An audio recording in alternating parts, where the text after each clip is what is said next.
activity is a make or break moment for this future we have in mind for them. And we absolve them of helping out around the house. And we even absolve them of getting enough sleep as long as they're checking off the items on their checklist. And in the Checklisted Childhood, we say we just want them to be happy. But when they come home from school, what we ask about all too often first is their homework and their grades. And they see in our faces that our approval, that our love, that their very worth comes from A's. And then we walk alongside them and offer clucking praise like a trainer at the Westminster Dog Show. Coaxing them to just jump a little higher and soar a little farther day after day after day. And when they get to high school, they don't say, well, what might I be interested in studying or doing as an activity? They go to counselors and they say, what do I need to do to get into the right college?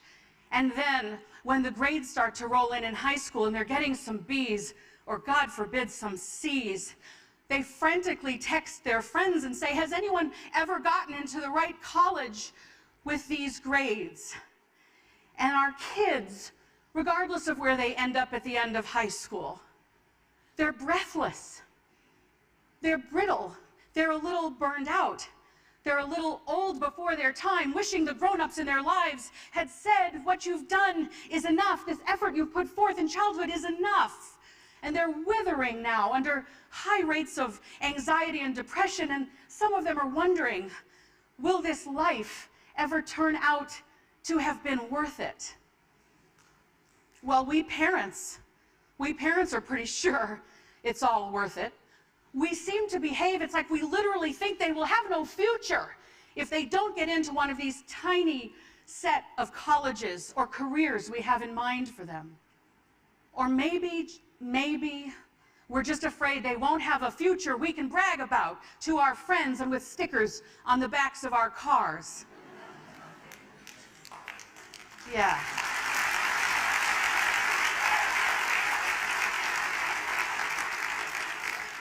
But if you look at what we've done, if you have the courage to really look at it, you'll see that not only do our kids think their worth comes from grades and scores, but that when we live right up inside their precious developing minds all the time, like our very own version of the movie Being John Malkovich, we send our children the message, hey kid, I don't think you can actually achieve any of this without me. And so with our over-help, our overprotection, over-direction, and hand-holding, we deprive our kids of the chance to build self-efficacy, which is a really fundamental tenet of the human psyche, far more important than that self-esteem they get every time we applaud. Self-efficacy is built when one sees that one's own actions lead to outcomes, not, there you go. Not one's parents' actions on one's behalf, but when one's own actions lead to outcomes. So simply put, if our children are to develop self-efficacy, and they must, then they have to do a whole lot more of the thinking, planning, deciding, doing, hoping, coping, trial and error, dreaming and experiencing of life for themselves. Now, am I saying every kid is hardworking and motivated and doesn't need a parent's involvement or interest in their lives and we should just back off and let go? Hell no. That is not what I'm saying.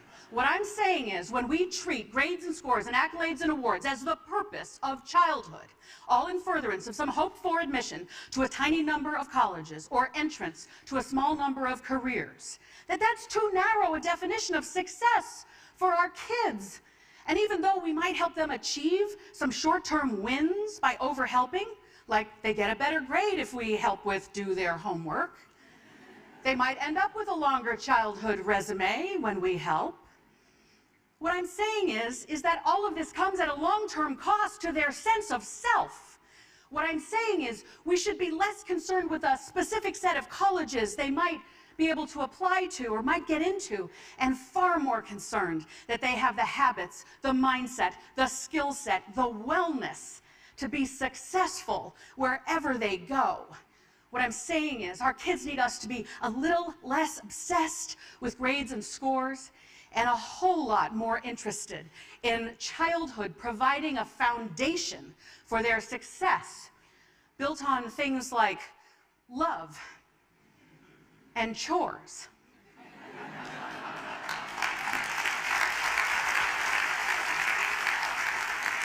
Did I just say chores? Did I just say chores? I really did.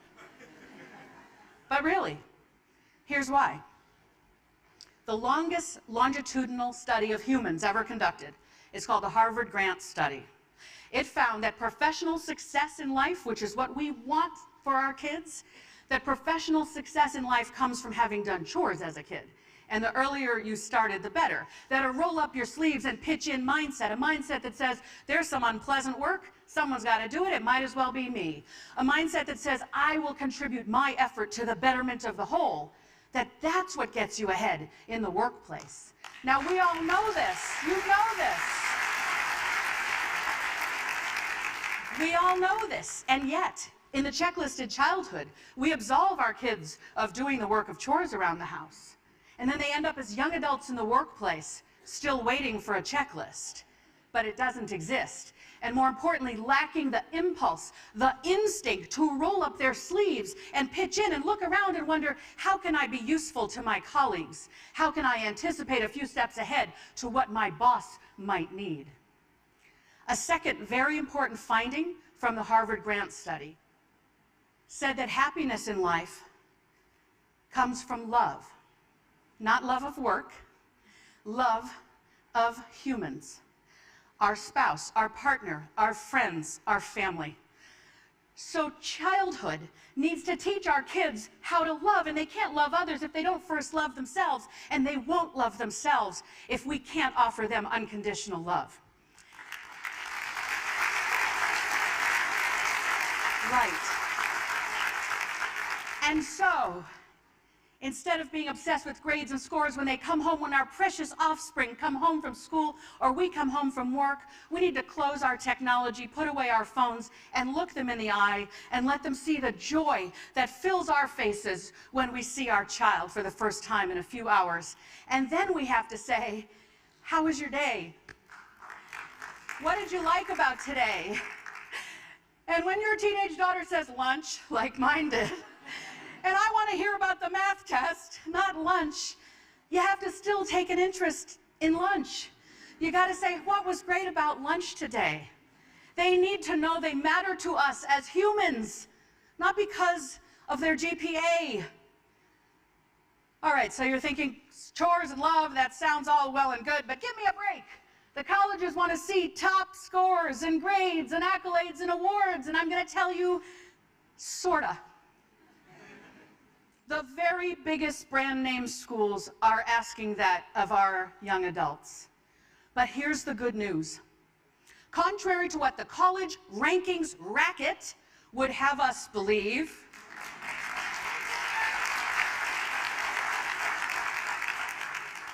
you don't have to go to one of the biggest brand name schools to be happy and successful in life. Happy and successful people went to state school, went to a small college no one has heard of, went to community college, went to a college over here and flunked out.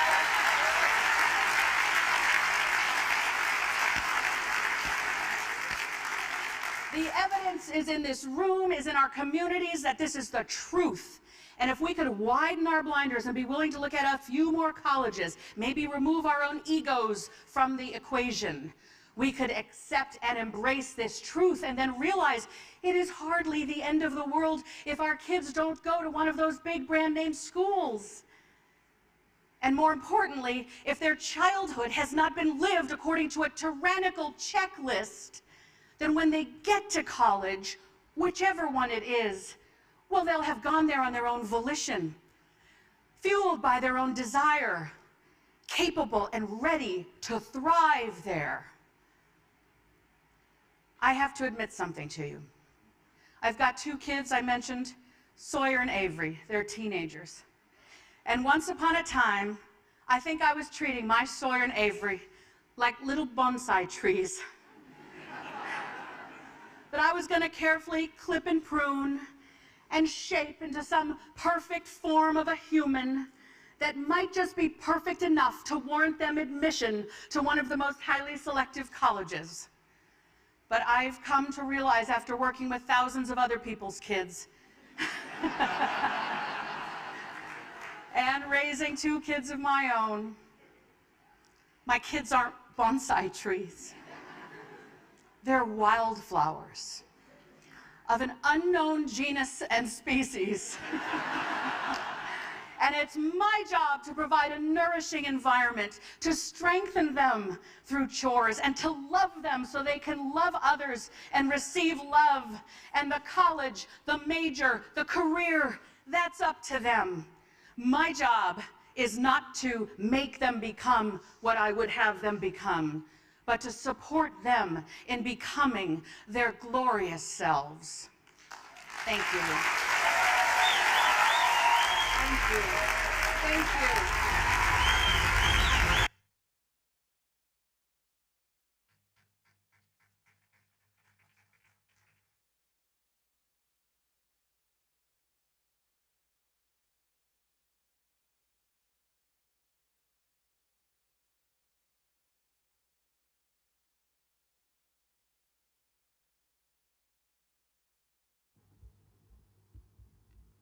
Praise the Lord.